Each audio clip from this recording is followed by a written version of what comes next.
Right, and I think we're live now. We're live today. I'm Astrid Bayers from representing the Plone marketing team, and I'm here today with Guido Stevens, our vice president of the Plone Foundation, and I'm coming to you from Stellenbosch at the very south of Africa.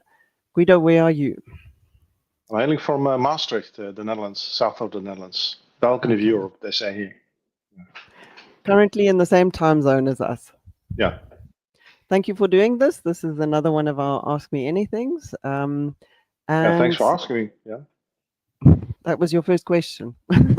Yes. I normally start by asking you to tell us a little bit about yourself, maybe in about 2 minutes. Okay. Yeah. I don't know what people want to hear. I think people know me as the founder of Quaive. I've been in Plone for longer than that. I think I started doing something with Zope in the late 90s, around, or 2000, 2001. We did some projects with Zope. Didn't fully like that at the time. So we switched to, like everybody did in that time, building PHP websites, crafting our own CMS, doing test-driven development. And I think we switched from CVS to Git back in the day when everybody was using SVN. And then I think it was 2004 that we started doing Plone. And I started a new company then about Plone. It was called Utopia with a number of guys in my network. That was quite a bit a step back at the time to go from test driven to like through the web development where my developer was messing everything up in the portal skins. So I was really happy when Plone 3 came out and we had like the full Zope toolkit stack, and I could go back to fully controlled development environments, and I've been doing that ever since. And yeah, I founded CoSend in 2008 to focus on knowledge management, and that led to me building a microblogging solution in Plone, and that became Plone Internet, and that became Quaive, and that's what I'm doing full time nowadays. Oh, So that's the okay. professional side. Yeah, let's see what else comes up. Yes. Okay. All right. You mentioned that you have just relaunched your blog, and I had a quick look at some of the things that you've posted there on your blog. We can maybe talk about that in a little while, but you've mentioned a couple of projects now, but which project is it that you're particularly proud of, and why? If you have to Yeah, single out one. I've put so much energy and time and money into Quaive. Like that's my little professional baby child, right? That's where I put Mm. everything in that I have in terms of talents and attention and time and network. And it's the thing that's paying my bills. So I guess that's what I'm most proud of, that it's there and that it's alive and kicking. Hi, Kyle. Yes, hello from Carl. Um, yes, and you're very much associated with it. Mhm. That's if we think Quaive, then we think Guido. Mhm. So, what are some trends or developments that you anticipate in your industry, in the industry that you're in at the moment? Yeah, everybody's busy with AI, of course. You've read my blog. You know how I think about that. Yeah, You I can think maybe tell us a little bit about that specific post. I did read it today. I think it's a load of crap, actually, to be honest. I think it is. Yeah. Yeah, I tried it again today. It's like so I keep experimenting. Like so I'm on the fence there. I'm a software engineer. Like in the community, we're all fascinated by new technologies. I like playing with that stuff. I want to explore that. So that's one side, and the other side is, hang on, this shit is burning the planet, and the quality is just subpar. And Mm, like today, I couldn't find something. I was preparing something, and I was looking for a reference. I was working on my blog. I was looking for a specific reference to a specific image I'd seen.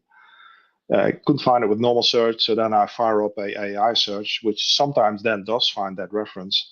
And in this case, it just made up a website that didn't exist, and that was its answer. lovely So hallucination. yeah, Wonderful. that's the quality side. But my blog post is about the financial side, and I'm following Edward Citron closely. He's a journalist who is deep into the tech scene, and he makes a very convincing case that this whole industry is driving on OpenAI. OpenAI is the big gorilla in this industry, and the financials just don't make sense. So if you look at the financials at what's actually being paid for these services and how much it costs to run them, they're running at incredible losses. And the projections that are made by Morgan Stanley, for example, a big investment bank, about the revenues, they project a 20-fold increase in revenues over the next 3 years, which is rather crazy. And if that doesn't pan out, then this whole industry is in troubles, and it's all interconnected. I mean, OpenAI and Microsoft are together in bed. NVIDIA is the darling of the stock market because everybody is buying it for AI chips. So the moment anything in that machinery starts keeling over, the whole thing goes down, and with it, the stock market will go down, because the amount of money spent on AI is just staggering at the moment. The money that's invested, it's like half of the total investment in the US is building out data centers for AI. It's just mind-boggling how much that is. Mind-boggling also, yes, I was thinking the same. And also, the power is not there to run those centers. So we will have, a lot of data centers with a lot of expensive NVIDIA GPUs and no electricity to run them. And what do you suggest would be a better way forward, or something, a different way of doing things? Yeah, there's two tracks to that. One is like, don't do this at all. It's like we are like in a planetary crisis. We need to like find ways to not destroy the planet. We have plenty on our plates with war and fascism and climate catastrophe going on. We don't need another technology that's burning natural resources at an incredible pace. So that would be the first answer. And the next answer for me is like, being in open source, I'm interested in like digital autonomy, like having control over that technology, at least not run it in a distant data center, and see like, so what are the useful bits in this technology? If you strip away the hype and you look like, what are the components in this technology? If you have a RAG stack, what's working there, and what can we take from that that's useful and apply it in a context where it actually gives good results? But that's already anticipating beyond the hype that this bubble will pop. There will be a crash, but still there will be something useful from this technology. It won't go away. So that's what I'm looking for as well. Do you think it's useful? I see there's a trend now to ring fence the AI within a certain data component, whether it's a company's set of data within their CMS, that the AI would then only use that as their resource. Yeah, I'm paranoid in that regards. It's like, when I'm experimenting with that, I ideally would like to use AI, test it against my own knowledge base. And I'm preparing a blog post about it. I did an experiment that went horribly wrong, and not because of me, but because it just didn't work. Okay. Well, it worked technically, but the output was just utter crap. But I want to run that like within my control. So I don't want to hand out my data to OpenAI or to Anthropic. So that means like, okay, so can I run that locally? Well, my laptop isn't powerful enough to run that. But you can hire like online services where you basically hire a piece of a server within like in a private environment and run your own private open source model there. So at least your data isn't handed over immediately to some cloud company. So that's the kind of approach that I'm doing. It's more friction, but that's my approach to this. Is like, not okay. Let's not do the low friction part and figure the security out later. It's like, okay, if I have these security constraints, okay, what then is feasible and how will it work? And for Quaive, there's an additional thing. So additionally to like, if we wanted to implement something like that in Quaive, it's not just like having the stack fully under control without any data leakage. It's then also that every user in a Quaive install has different visibility on the document collection. So if you have 1,000-person intranet, every person potentially has like different documents that they can access. My collection will be different from yours, which will be different from Jane's, like everybody. So there needs to be this individual filter layer in place as well, where the moment I'm interacting for you with the system, it needs to only know the documents that you have view permissions on, and the moment that somebody else comes in, you need to switch it as well. So that's an extra complexity that needs to be solved there as Yes. well.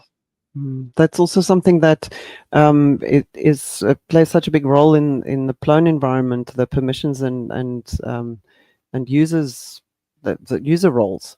So it seems I think, to yeah, yes, I think it's one of the two major selling points that we have. I think it's this like this role absolutely. that this security model is just so Mm, strong, and we use mm, that a lot at Quaive, and mm, it drives a lot of the unique character of Quaive that we have like Plone with this mm, full document tree with all the mm, security applied to that. And the other thing from a development perspective, I think, is the ISO component architecture, which is just great. and giving one that peace of mind. Um, right. Okay. Let's go to something a little bit different. What are you passionate about outside of work? Yeah, I just launched my blog, so maybe let's talk about that. Photography as well. It's like, and I love Oh, being in nature photography. Mm, and travel. Yeah. Oh, there's actually I did a blog post on the intersection of those three things about photography and travel and blogging about how we are burning the planet. I had this whole um, piece. Tell me about that. I managed to read the one about travel, Yeah. but not the one about photography. Well, that is the one. That's also in a subversive way about photography because I use some of my best pictures for that piece. It's like these pictures from flying. I just love it. So there was this time when I went to Sorrento every year for the Mm, Sorrento sprint, and it was just like one of the highlights of the year for me to like coming out of winter and everything is cold and dark and dreary for months on end, and then April comes, and you go into a plane and you fly over the Alps. The sun is shining. You just see half the continent there, and you arrive in Italy. And I mean, it's bad for the planet, this flying, but the experience on a personal level, I think it's magical. And I managed to capture some of that in the pictures I made. yes, and also a special picture of you and your family that your father took. Yeah, yeah, I remember yeah. seeing that. That blog post definitely hit a nerve for me personally. Being at the very south of Africa, if we want to travel much in the rest of the world, we do have to go quite far. Yeah. Um, the flight tickets have been bought to Finland. If I were to go on my bicycle, I should have started already to get there It's in crazy. time. I mean, even from Um, here, it's like 3 days travel one way. It's mm, it's just such a mm, huge investment of time and energy. And I've wrestled with that, but then if you take that to its natural conclusion, I would have to drop out of the Plone community, mm, not visit conferences, and I should also stop using a computer because it draws electricity and rare earth mm, materials as well. I should stop mm, breathing. Basically, you need to suicide if you really want to stop hurting the planet. And I think that's one of the things that bugs me about mm, this day and time. That it's mm, impossible mm, to be alive without being like morally compromised by the mm, systems that we live in. mm. And that can be so overwhelming. But I think you talk about that in one of your other blog posts as well. But in the meantime, I'd just like to prompt everyone to please ask some questions, that they're not just my questions, but that anybody can ask any questions. I see we do have 7 people online at the moment, so let's have a couple more questions. But in the meantime, maybe you'd like to speak about this, how to respond to something like that when one is overwhelmed by this issue. What do? We want to travel, but we want to save the planet. You see all of these terrible things happening in the world. We want to do something. You've written a bit about that. Yeah. So my background to that response is from a Buddhist perspective is to first like be true to that experience. So hold the discomfort. I mean, there's no easy solutions for that. It's not like okay, now I decide to fly, so I'm done. Like with that, I've made my decision and I can move on. It's like no, you cannot move on. You make that decision, but you still keep hanging out in that space where And that hurts. live with it. Live with Live it. with it. Yeah, Mm, let it work on you. And then mm, make other decisions. And it's the same thing with the whole technology world, which has become so acidification is a big thing, and everything's becoming so hustle driven, and so for me, it's also to step back from that a bit, and like I just said with the AI, like accept more friction than go that route and see how that works out for you. Mm. Or in case of travels, like accept the friction of, in this case, like taking the train and the boat to Finland as an Yes, alternative to flying. and there is a group of people who are planning to do that. Yes, yeah, Mm. I and it think that would be. helps. Yeah, Mm, it helps it because like helps, and Eric posted a very detailed timetable and exactly like what are the times and which websites can you book everything on. So that then reduces friction for other people because he did the mm, investment figuring all of that out. yes, yes, no, for sure. Um, right. Maybe if you would like to explain your blog now, talk about your blog. I don't know if you want to show it, if you want to. We do have a question that's just come through. So if we want to handle that question first, here we go. This is from Brian Davis. Your Plone Conf 24 talk was outstanding. Can you talk more about the synergy between the public sector and open source? Yeah, actually, that talk came out of the same space that my blog came out of, which is my concern about the rise of fascism and the destruction that we see in the world, and how to counteract that. And I've been in a dark place with that for a long time, with like okay, we're like overwhelmed, and these systems are stacked against us. And I've come to realize that, well, actually, but this is the reason that I'm in open source is to do a bottom-up power formation. And I realized that I'm working with EMEO in Belgium, which are close to me. They're right across the border here from me. And they embody these values as well. Like this is an association of local governmental, like municipal authorities. So it's not a big government thing. It's all small government actors who've come together to form a cooperative, basically. And they're investing big into Plone. I'm like, okay, so that's how you build a different world, by not relying on huge corporate American companies to drive everything forward and then drive everything off the road, but to build your own systems and build your own contacts and networks. And I think that's the seeds of a new way of doing things. Or yeah, I think that's very helpful. And then And I also think for public to, sector, so what we see is like the world is ravaged by capitalism, by the thirst for money.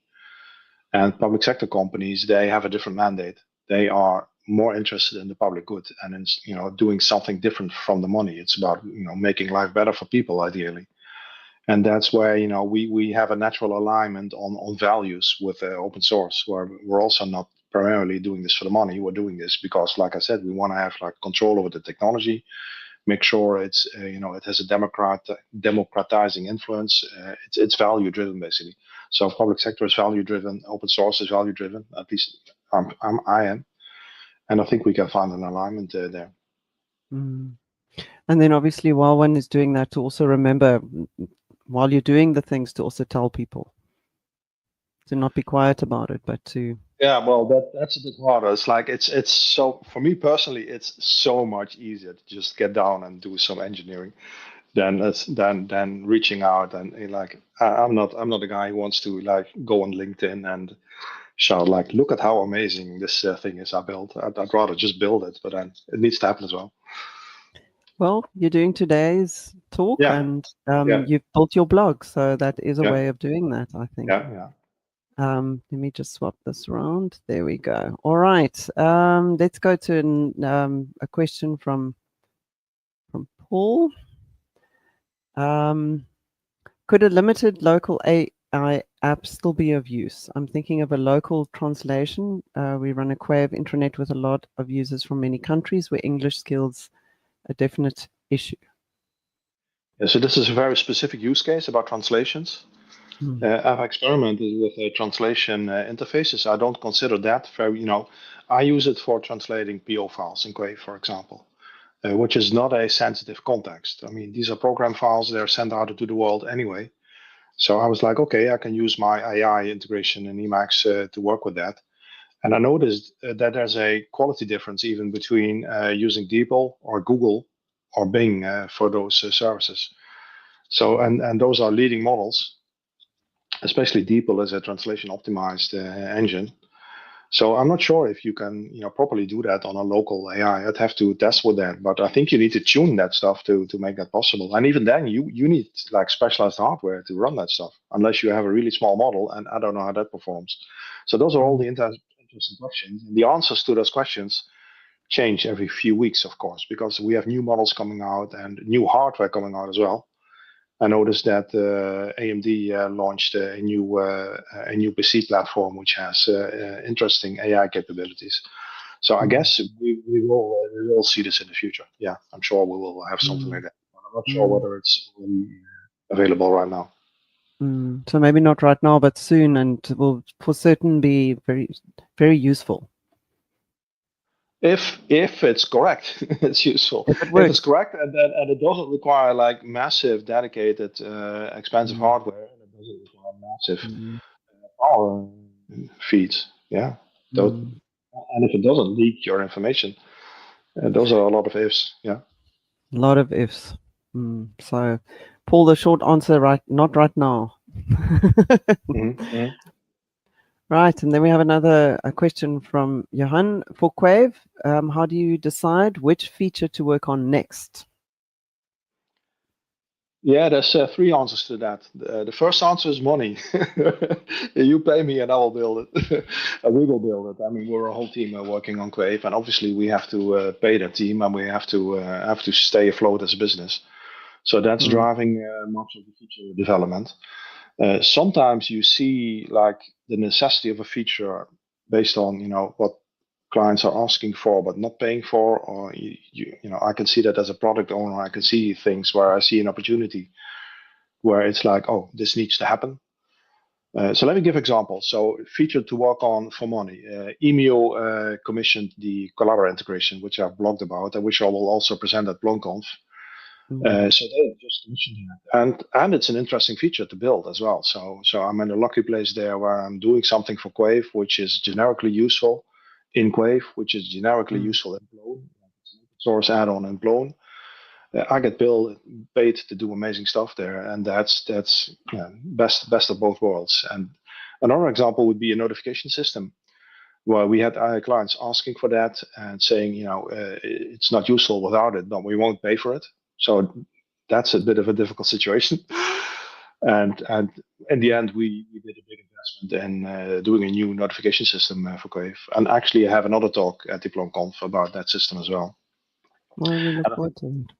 I think the third class of issues is the technical infrastructural stuff, where you see technical debt and it has to be cleaned out, or you see bugs and nobody's really complaining, or maybe they do a bit, but we see the big picture. I look at Sentry and I look at the code and I'm like, ooh, we need to fix this before something really shitty goes on. And that's also why we have this subscription-based business model, where companies pay a subscription fee, because like they want to get stuff that they don't want to pay money for, but then if they pay money anyway, then we can do that stuff that they think they don't want to pay for, but which is required to get done anyway. It's difficult stuff. Yeah. So it's those 3 classes of things. Like features that people really want to have, and we can then build. It's features that we think drive the product forward, and we will invest in them. And it's cleaning up bugs and technical issues to make sure that the system remains stable and performant. That's good business thoughts there that you've shared with us. Right. Okay. I see Paul says that Whisper runs quite well locally, but still sucks on non-Western languages. So just some feedback from him. I need to talk to Paul because he's ahead of me. I don't even know what Whisper is. So, yeah. Yes. Maybe. Yes, that's a good idea. Okay, maybe another bit more of a left field question. What piece of advice have you received that you found particularly valuable in your life, anytime in your life, as a young child, right through your life? What piece of advice have you received that you found particularly valuable? I'm thinking about that. Yeah, I think And I've blogged about that as well. I had a big breakdown a few years ago, and I went to an eco retreat where we did a lot of deep work. And that way of thinking of reconnecting to nature and reconnecting to self and the practices I learned there, and I think that has been quite transformative for me. So I would class that as that advice to work with feelings and to go really deep there and really feel the connection with nature and allow yourself to be touched that way. And yeah. I think you speak about that in one of your blog posts as well, about how we almost anesthetize ourselves with our distractions these days, with the social media and keeping busy, the busyness of life that almost allows us to not think and not feel. That's not just that. It's also like the politics is now driven by a culture of spectacle, which seems to be completely decoupled from the real world, where it's just about the spectacle and not about facts anymore. And the outrage out of proportion sometimes with what it's actually about. Yeah. I can think of a few recent news items that carried much more traction than other things that should have actually been weighed a bit heavier on people. Yes, and I wanted to ask if you're willing to share, how do you reconnect with nature? You said now that was one of the big things about connecting more with nature. How do you do that? Do you implement that now every day? Is that something that you consciously have changed in your life, or? Not every day, no. But I live in an area, so the Netherlands is very diverse. There's this big urban area in the middle, which you call the Randstad, which is around Amsterdam, which I couldn't live there. It's like it's all urban, it's all flattened, it's all concrete, and it's quite horrible. Where I am is much more natural. So I go out in the weekends or on an evening, or we live next to a river. So we, on these days like these, we go for a swim in the river, stuff like that. Oh, lovely. Yeah, and I'm moving next week to a village nearby, which is as close to the city as I'm living now, but the living itself is much more outdoors. So that's changing my base to be, already deeper in nature just by living there. That's a big step, moving. Yeah. Thank you for doing this talk a week before you move. Well, better before than afterwards. Yes, I guess so. Johan, another question from Johan. A book and a blog that you think everyone should read? I don't have do I have a book that I think everyone should read? Nothing comes to mind immediately, but a blog. I'm finding that Edward Zitron's writing on AI is something that I use as a touchstone. I think he's on fire. he's pissed off, and he writes with a lot of knowledge and a lot of passion about about this AI bubble, and that's what I like right now. Yeah. If someone can find that blog, then put the link there in the comments. That would be great. You don't need to do that. Guido, I'm sure our audience can do that. It's also a link from my AI post. Yes, I saw that there. And a book, which book would you, if your house is burning down, which one would you grab with you? Or is that not so much of a thing these days because everything is online? Okay, I would take Tsongkhapa, which is a 15th century Buddhist text, and it's the one that the Dalai Lama carried on his back when he fled Tibet in 1959. So this was the one book that he brought with him, and it's a very lucid text in a beautiful translation. So it reads very fresh, and I was like, "Oh, that's a classic. That's just something." I'm happy I have it in hard copy, and I'm happy to have that. Yeah. Yes, that's something one wants as a hard copy. Yeah. For sure. Okay, we have a question from Carl. Other than Uvascular in October, where are you traveling next? I don't have any other travel plans. No. Except but that's also to the because next village. To the next village, when you move all your things, you'll be traveling to your new. No, that's not traveling. That's not traveling. It's just moving. Yeah. No, and that's because of the move. So normally I like to travel a lot, but it's been on hold because house is just it's a big thing mentally as well. And I still have yeah, I still have Morocco on my short list of places I want to go, but stuff keeps intervening. So let's see what's going to be next. Yeah. have you ever been to South Africa? No, never. Okay. Maybe we can get that onto your list as well, but those flights are quite long, carbon heavy. Yeah. And I need to find a train that runs there. I don't think that's going to work. No. It's a joke. A boat, a ship Yeah. will work. Yeah. A ship will work. Right. Then we have another question from Brian. Have you enjoyed your experience on the board? What ideas, initiatives do you see as important to grow and maintain the viability of the Plone community? Yeah, I like being on the board. And ideas and initiatives. I think it's really about keeping the community alive and vibrant and serving the community. I don't see us Mm, taking a lot of new initiatives there. I think it's keeping the shop going, which is the most important thing right now. okay. And then from a philosophical point of view, the question from me, what is Plone? Yeah. That's three answers to that. Like it's a community, it's a product, and it's a development framework. I think it's the community first.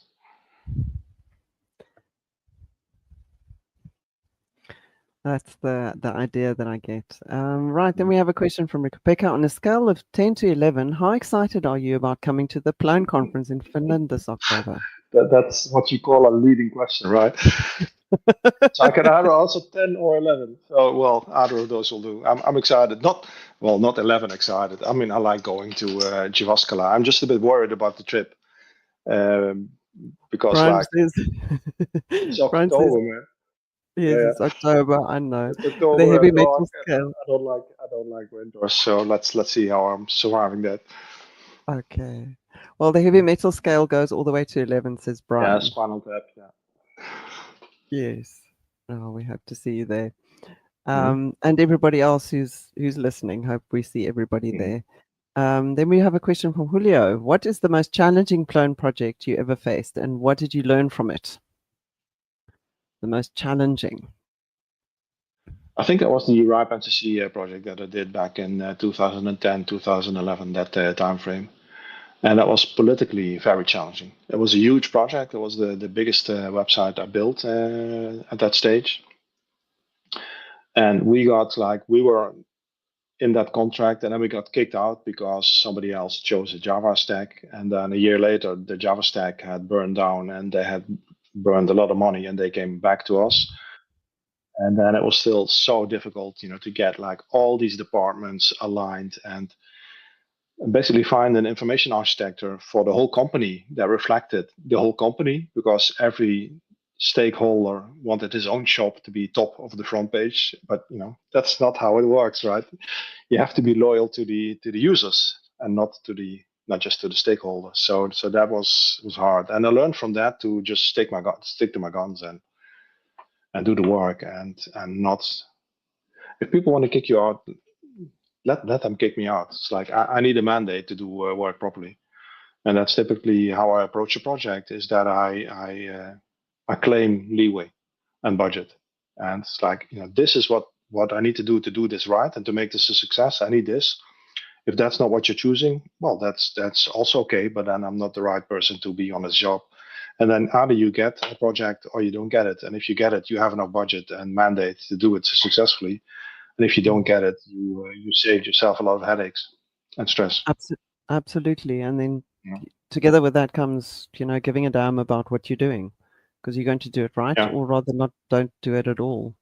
But it And does seem to be. I've learned to really trust my intuition there. So several times in my career, I overruled my own intuition because I needed the money. It's like, okay, I will take the hit. I will just do this, and then that just goes so horribly Mm, off. Just costs you so mm, much and have mm, negative energy. And it's not worth it. So I've learned to mm, to push harder. mm. I think that's something that that everyone in the community can take to heart. I really like the phrase you used just now, loyal to the users. I think that's something that the client sometimes forgets. Yeah. Who is this website for? It's not for them. It's not a Mhm. what shall I say? A reflection of them. Well, it's maybe a reflection of themselves, but it's not a vanity project. It's Yeah. supposed to be useful, and they Mhm. aren't the ones who are the audience. Mhm. Mhm. Yeah. And we are the experts. I mean, and of course, a client, like a paying client, is also expert in their own domain. But you have to find a balance there. Like, if people start Mm, asking for buttons, I'm like, please don't ask for a button. Just tell me what's the problem that you think you're solving here, because I may very well absolutely. be able to find a better solution than your red button there, which, Mm, mm. What is the problem you're trying to solve? yeah. Right. Then we have a question from Tilo. How do you look at Volto? Is it an option for Quaive? No, it's not. No, no. Volto is a JavaScript stack that uses Plone as a backend, that uses the REST API basically. And we are a classic shop where Okay. I think half of our code is browser code and template code. So a Mm, lot of the stuff we do is user interface, and we would have to re-implement all of that and then do mm. it in React, which I'm not a big fan of. So no, no. No, Sure. I'm a Python guy, and I'm happy the way we're doing stuff, and it works out fine. Cool. But cool, Um, cool that people are doing it, right? Yeah, I mean, mm, it's been a big push to like, because it's such a complex stack in Plone, and we mm, need to have more people in there, and making that mm, possible by doing this mm, JavaScript stack and making it accessible. I think it's lovely, mm. but just not for the product I'm managing. Not for Quaive, no. And another question about Quaive. What is the sweet spot for Quaive? Company size, industry, mostly remote or hybrid, for profit or non-profit? It varies. I think we have like, and we discussed that before. We have an affinity with the like non-profit or governmental side, because that's just from a values perspective. But you can find companies with that values also in the profit sector. So Yes. that's not. Yeah. I Mm, think the sweet spot is, so we're working in an industry that's mostly dominated by Microsoft projects, Microsoft products as well. And what I've seen is that we're easily successful in companies that are not invested in that. A good example is a client I'm running in the Netherlands, which is an agency, a governmental agency of the Ministry of Health, and they are connecting. They're connecting all the academic research centers in the Netherlands on healthcare. So all the hospitals are connected with them. Now each of those hospitals has their own intranet, their own stack, their own Microsoft, whatever, but they don't have a joint platform. So we then provide the glue platform for them. So that's one example where this extranet or community platform comes in. That's a good mm, example. Another example is the things that we're doing for IMEO, which are small municipalities or medium-sized municipalities, and they use Quaive as their all-in internet platform, and they are on a Plone stack already. So they're not invested in Microsoft because they're working with IMEO and using their other products as well. And their Quaive is a nice, complement to their other product portfolio. It's things like that. And size-wise, I think Quaive doesn't make a lot of sense for a really small company. There's the design and the way the interactions are working, it gears up the more users you have in the system, the more social dynamic you generate. And mm. the sweet spot is like between 200 and well, what is it, 5,000, 10,000 users, somewhere in that range. We see Quaive being used in interesting ways. Oh, that's impressive. That's impressive. I've asked everyone who's watching to just post where they are viewing from, so we can see where in the world everybody is. Um, Another question from me, while we're waiting for more questions. What's a skill that you'd still like to learn or improve? Maybe learn. Talk about something new that you might want to learn. I bought a piano recently. Oh, wow. Yeah.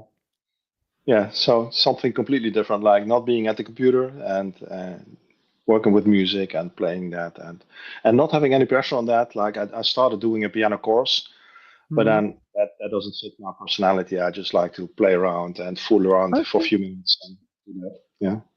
Do you have a music background? Have you done any music training at all? No, just a little flute. That's all. When I was Okay. 7. Yeah. And so you can read music though? Yes, I can. Yeah. Oh, okay. Because Yeah. that's a good start then. Yeah, but I don't read music. I just play by ear. Yeah. Okay. Okay. Well, we look forward to hearing maybe one of your tunes at one of the conferences. If there's a piano in the room. I don't think that's gonna happen. You never know. You never know. I see Armin has just joined. Carl says he's from Joburg. Johan's in Stellenbosch. Rikka-Pekka is in Finland. Right. Okay. What is something you wish more people knew about Plone? Something that people don't really know about Plone, but you wish more people knew about it. I think the component architecture is underappreciated. Sorry, I missed that. I think that the Zope component architecture is underappreciated. Oh, Zope. Okay. Yeah. I think the whole setup that we have there with adapters and the way everything is configured, and it's so flexible and so powerful, and yeah, that's like a hidden gem where you can do really interesting and complex projects. I mean, Quaive is a huge stack. It's a big thing to keep in the air, but it's doable because we have the component architecture, and integrating something like Palabra into Plone and in Quaive. I don't think that it would have been necessarily easy in a different stack, but it was really doable here. I mean, you have all kinds of platforms that you can grab hold of and just very targeted integrate with, and that just works really nice. But that's maybe something that we should then focus on from a marketing point of view to show out that sort of value that's also being given. Although the most of the people who one is maybe trying to sell something like Plone to is they just want it to work. They maybe This is don't.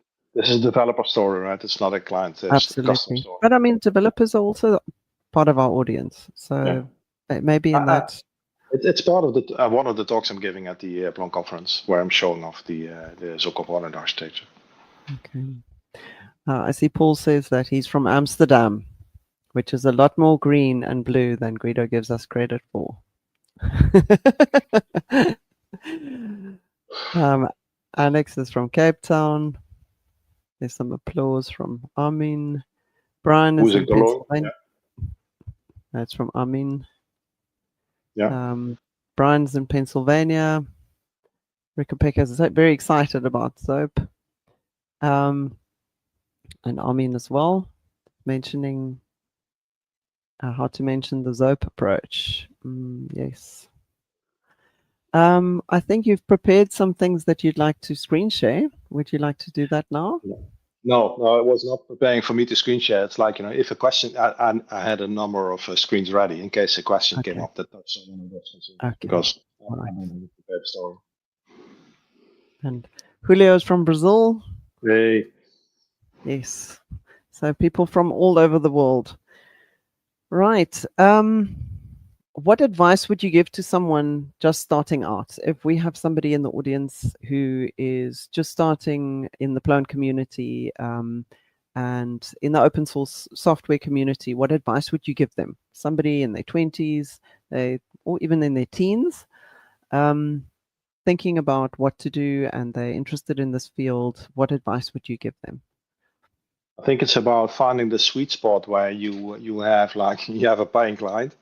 You have somebody to work with, so that it doesn't just come from your own thing, but you have a grounding in real user needs and ideally also budget to pay for that. So you're solving a real problem in a way that suits your interests and the way that you like to work. Because if you have that and then connect to the community, you reach out to the community and I'm handling this thorny problem because I want to do this. I have this end result in mind. Then you're going to succeed if you have that combination. That makes sense. Jan wants to know, what's the best part of living where you live? Any hidden gems in your area? Something Yes. that one visit. Yeah, there's all kinds of like, we have hidden valleys here and quaint little towns, and I just love, going out into the hill country and doing walks. I miss the Corona days, in a sense. Like we did a lot of walks back then because there was not a lot of other things to do. So my wife and I would just go out and do discovery walks, and it's just beautiful here. Yeah, And a favorite place for coffee? that's actually I have an office in town. Yeah, that's a funny story. I did a retreat last year, I think it was. That was about life and death. It was about imagining that you're dying. So at some stage, an exercise was like, you'll be dead. Make a list of the 10 things you will miss most in life. And to my surprise, like the cafe, I have an office in a co-working building on the first floor, and on the ground floor, there's this huge cafe where I go. And when I'm at the office, I'm at home now, but when I'm at the office, I will drink coffee there every day. And that made it not just to the top 10, but to the top three of things I would miss. Like just Wow. sitting in the sunshine, having a coffee there, seeing people walk by, you know, as a break from work. As opposed to like the COVID times when I would be working from home and not see anybody for days on end. I just got so fed up with that. So I discovered that I like, being in Maastricht, which is a compact city. It's an old, beautiful compact city, and then having this cafe there with all kinds of people sitting there, nice music, nice coffee. Yeah, Are you prepared to share the name? that's called the Brandweer Kantine. For anybody who is in Maastricht, or just ping me if you are in Maastricht, and I will take you there. Yeah. I'm Googling it now. No, I think more local things are coming up, but maybe somebody else can find it. Armin has another comment. Let me share the link to you in private chat because I'm not in the public chat, and then you can. Then I can put it in there. Yes. Yeah. Armin says he has a point. Decision framework setup. Let's compare platforms like a CFO would, lock-in, compliance, and total cost. What's your mini decision tree? But I think that's you've spoken a bit about that already. Yeah, what's missing here is the actual business contacts and business goals. So these are like generic constraints like lock-in, compliance, total cost. Yeah, I mean lock-in is something that obviously is a big selling point that we have in open source. I think we have a shifting consciousness there. Given the big example is of course what happened to the International Criminal Court, where they just lost access to their email because Trump said cut off their email. And I think that opened some eyes, but I still think people underestimate how important that is. But then there's other factors in play as well. It's like how do you migrate, and how do you train your users, and what kind of industry are you in? There's so many factors.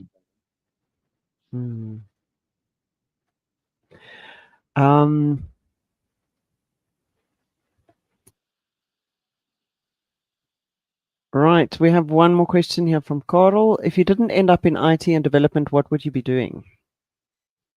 Well, I didn't end up in it. Well, I started out not in IT development, so maybe it was meant to be. It's like I studied economics, and then I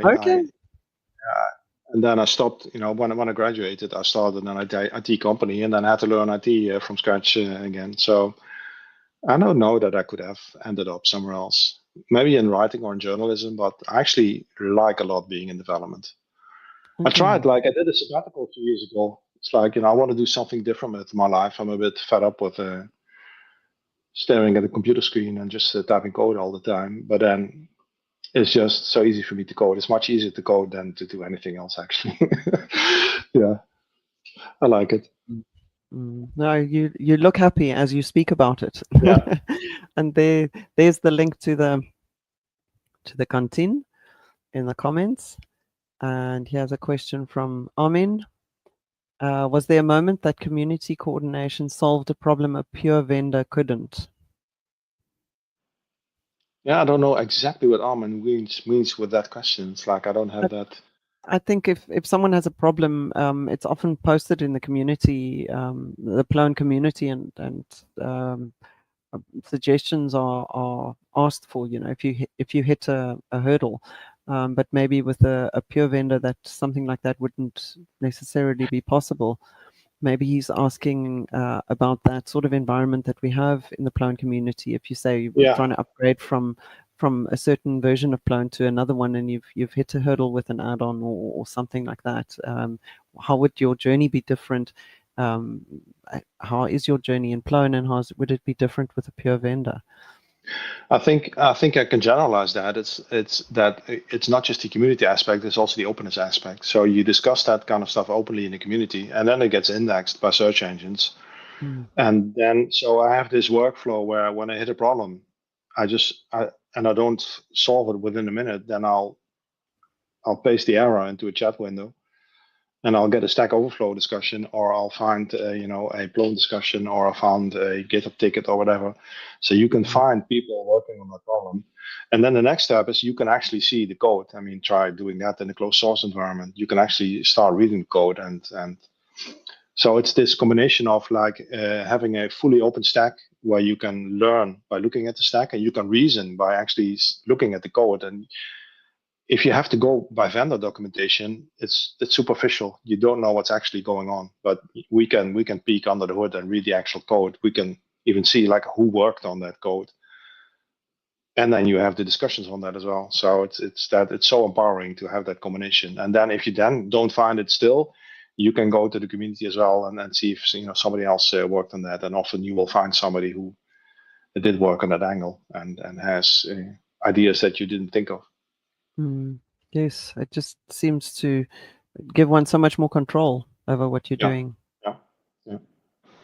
And you're not feeling like you're hitting a wall every time because the vendor has decided not to give you this functionality that you actually crucially need. Yeah. You can just build it yourself. All right, yeah. So we I think can come to the wrapping up, but Brian has another fun question that I think can bring us into the last round. What is your favorite? Let me see if I can actually get a copy of that. Okay. What is your favorite movie? Yeah, I don't see it right now, but two things come up. So, like one is like The Matrix. Okay. I just liked that movie, that whole aspect of the red pill, blue pill stuff, and the different layers of reality in there, and that was nice. But also, and this is really cringe. It's really a B movie. It's The Day After Tomorrow, where climate change. You get this ice age within 2 really? days, which is totally unrealistic, and it contradicts all of the science, but just on a narrative level of it's kind of like suits my so some psychological thing of like something horrible is about to happen, and it's happening. I knew it would happen, so it kind of like fits. Yes, a bit of a visual representation. Yeah. Rather than just words. Okay. Shit, The Matrix. going on. Yeah, shit going on, and with some landmarks that most people can recognize. And the Matrix, I know you reference heavily in one of your posts. I remember reading that there. Yes, I think that's quite iconic and very useful for some thought processes. We have another comment from Paul. I think an example of community or customer steering came from us, where we talked to Guido and said that notifications by email are a security risk for many of our users. Yeah, and then we made a variant of those notifications to suppress sensitive context. Yeah, and that's how you learn. Armin says he hopes you do not think Plone is the blue pill. It's the black pill. It's the black pill. And another comment from Paul. So we came up with email notifications that do not have sensitive information, where even the name of a workspace can be sensitive. Yes, or document. Yeah. Absolutely. All right. Well, if there are no more questions, is there anything you'd like to still add, Guido, from your side? Yeah, I want to plug my blog, which is at darkedge.world. I hope some guys go over there and maybe take out a free subscription, and then I can find a bit of an audience there. I'd I'm love going for to people to read that. putting it here in the comments, and I will also put it in the blurb of the YouTube video that will be available after the live stream ends. We will give it a few minutes, and then it should be available to rewatch. And then maybe I can mention there is a stand-up now in Discord. It's our Plone Tune-Up Day today. It's actually the 2-year anniversary of the revamping of Plone, or revival of Plone Tune-Up. And we've been working on a bunch of things on Plone today.